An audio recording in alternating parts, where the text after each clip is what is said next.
Hello, Year 7 Mathemagicians! Welcome to problem solving with fractions. So we've seen how to multiply fractions and add fractions. Let's try to use those skills to solve some problems, some real-world problems. Did you know that 3/10 of a Cadbury Dairy Milk chocolate block, like this, is fat? That is a true fact. I wonder how much fat would be in a 200-gram block. Now, to do these kinds of questions, it's useful to visualize what this means. Okay, so imagine or draw a diagram can help. The whole thing is 200 grams. So the whole block is 200 grams. And 3/10 of it is fat. So I can divide it into tenths and notice that 3 out of those 10 blocks are fat. Now, this just helps me to think about what I need to do to solve the problem.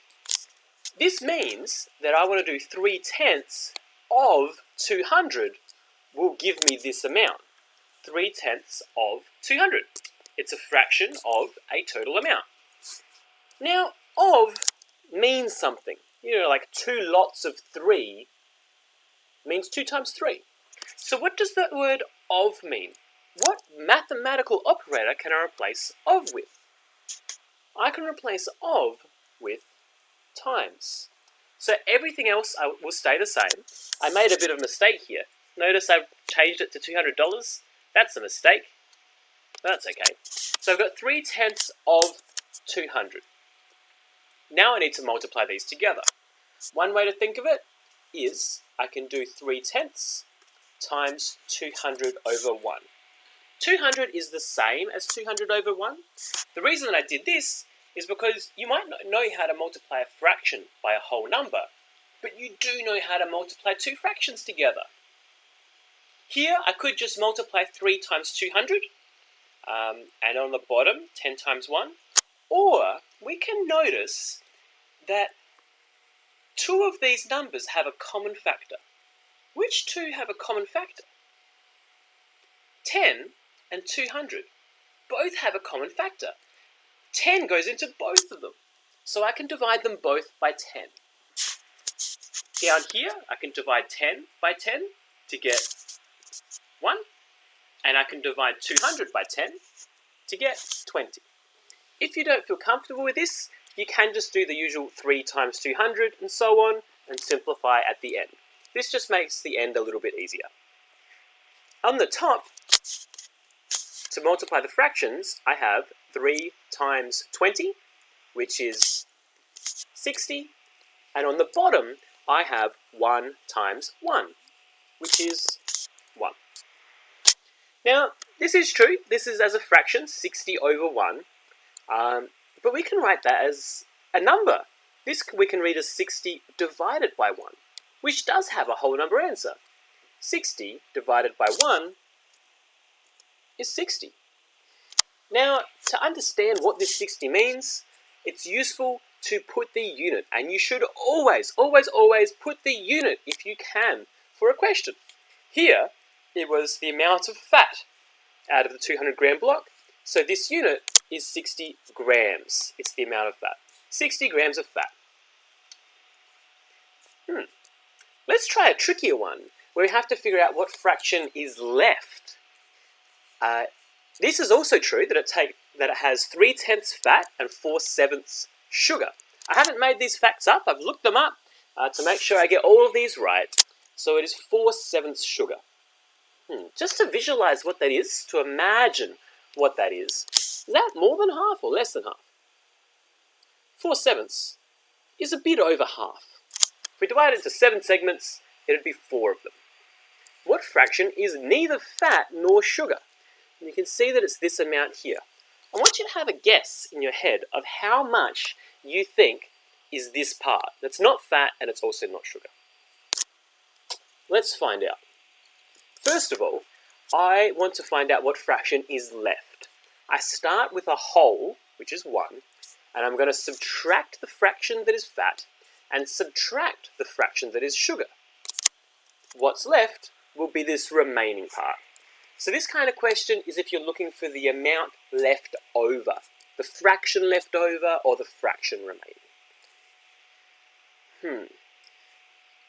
Notice that the bottom number here, the denominator is 10, and the denominator here is 7. What will be the lowest common denominator? The lowest common denominator is going to be 70. That's the smallest number. It's a multiple of 10 and a multiple of 7. So we want to write all of these three things as a fraction out of 70. That would be easier, right? Because then we'll have the same kind of fraction, and we can add and subtract things with the same fraction, with the same denominator. Now, 1 we want to write as a number divided by 70. 1 is 70 divided by 70. This one, I've got 3 out of 10. But the bottom number went from 10 to 70, so it multiplied by 7. So I need to multiply the top by 7 as well.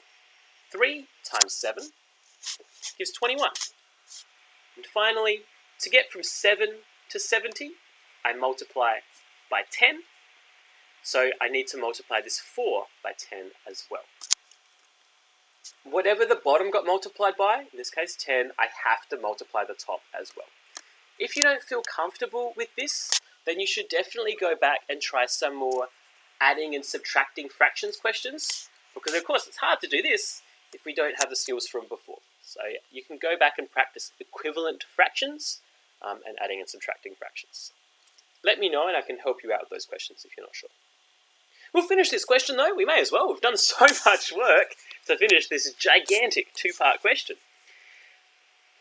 To subtract fractions, I first make sure that the bottom numbers are the same, and I've done that. And now, I just look at the tops. 70, take 21, take 40. What is 70, take 21, take 40? Well, it is 9. 70, take 21 is 30... Sorry. 70, take 21 is 49. And 49, take 40 is 9. So 9/70ths.